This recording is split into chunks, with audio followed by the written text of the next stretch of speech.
You guys, I am going to Marrakech! Throughout last month, I was searching for countries that we can travel to with our UK BRP, that's visa-free countries. I went through so many TikTok videos, YouTube videos. I have a full list, in fact, of countries that we can go to with the UK BRP. There's Albania, there's Montenegro, Gibraltar, Morocco, Serbia, Mexico, Panama. I've gone to only Albania. Listen, when you want to say visa-free countries, it means just pick up your BRP, book your flight, go to the airport and just give them your passport and your BRP, give them your documents and you can fly, you can get into the country. That's visa-free country. Morocco is not visa-free country. I kept checking for videos to confirm this. A lot of people add Morocco to visa-free countries, but you need an e-visa to travel to Morocco. So when I was trying to confirm this, I opened TikTok and I'll check travel from the UK to Morocco. So if I see any video of a black person, I would assume that, maybe this person has an African passport and they're able to travel to Morocco. So let's see. But when I open these videos and I hear an American accent or a British accent, I'll just be like, no, this person probably has a British passport or an American passport. So Morocco should be visa free for this person. So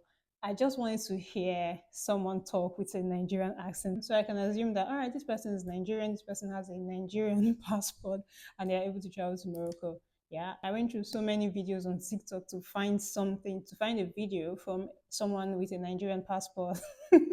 So I finally saw one. There's this lady called Tolu. Yeah, she traveled to Morocco. And when I saw her profile, she was like proper Nigerian, like Nigerian with a Nigerian passport, right? And she traveled from the UK to Morocco. So I was like, okay, finally. Then she talked about how she applied for the visa. She shared the website where she applied. So that was what I used to do mine. And so this is the website that the lady shared.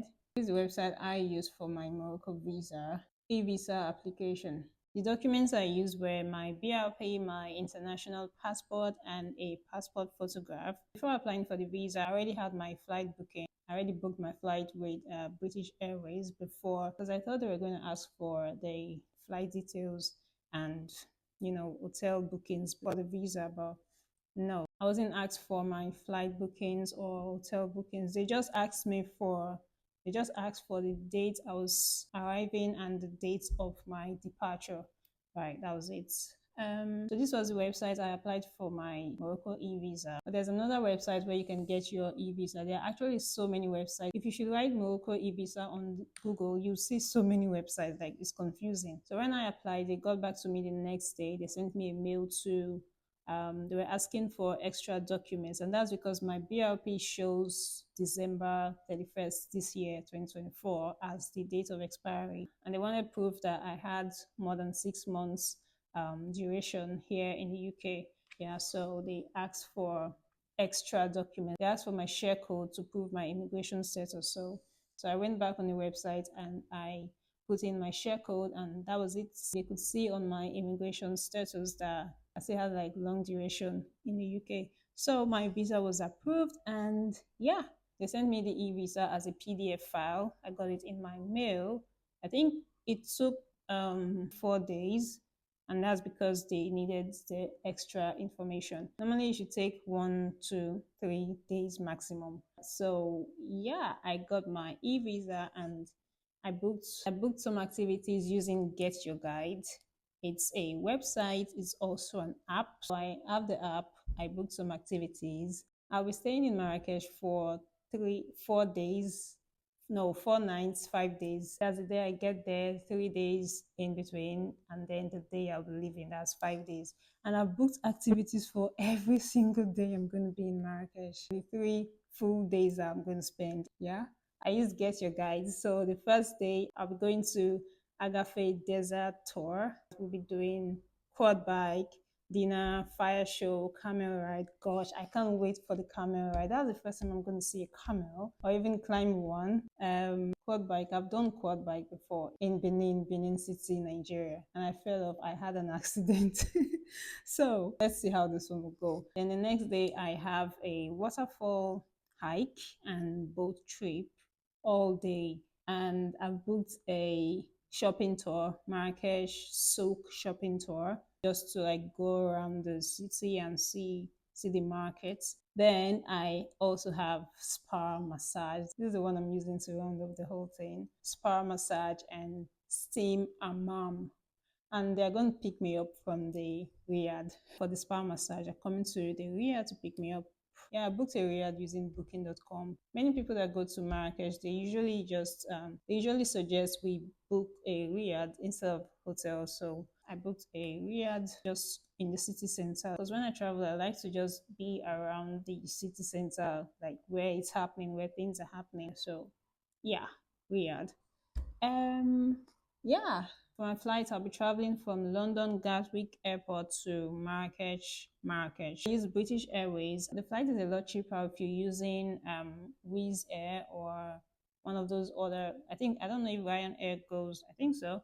Ryanair may go, but I have some Avios on British Airways, so I want to use my Avios to travel. Right. So the flight was 283.58 pounds, but I have how many avios? Let's see. I have 61,000 avios, 61,101 avios. So that caused the price of the flight to £43 58 pence. My avios was able to give me two £40 discounts. Yeah. So that's the flight details, and this is a round trip. So this covers my going and my coming back. Then, I'm living in Sheffield, so I also booked a train from Sheffield to London because I'm flying from London Gatwick. And coming back, I land in London Gatwick, and then I'm using a coach from London Gatwick to Sheffield because the first train that morning is later. So using the bus, I think we're leaving at 4 past 4. Yeah, that's the first bus to Sheffield that morning. All right, let's go. The visa fee costs £63 60 pence, and that's in dirhams, that's 795.41. For the activities I booked with Get Your Guide, the Agafe Desert Tour cost £44 71 pence. The hiking and boat trip cost £18 47 pence. The shopping tour cost 28.37. Why are they all having 7? And we've got 7 again. Spa massage and steam hammam 55.77 pence. And those are all the activities I booked for my Morocco trip. When I get there, I plan to change £100 to dirhams. That's the currency in Morocco. I don't want to change here in the UK. I don't know if I can even change here in the UK, but definitely when I get to Marrakech, I can change in the streets. I'm not even going to change at the airport. No, I'll be changing in the city center in the streets because you'll always get a better rate in the streets rather than the airport. So this can cover my miscellaneous food, transport, SIM card, anything that comes up at all. Then I have my train fare, flight fare. I've already showed my flight fare. So for the train, I paid £31.74 from Sheffield to Gatwick, London, and coming back from Gatwick to Sheffield is £18.70. So many sevens in my receipts. Why? I'm sure if I should do an addition, add everything up, I may see a 7 again in the total. Anyways, bye guys. I think I just said bye 7 times. Bye. Bye. Bye bye. Bye bye.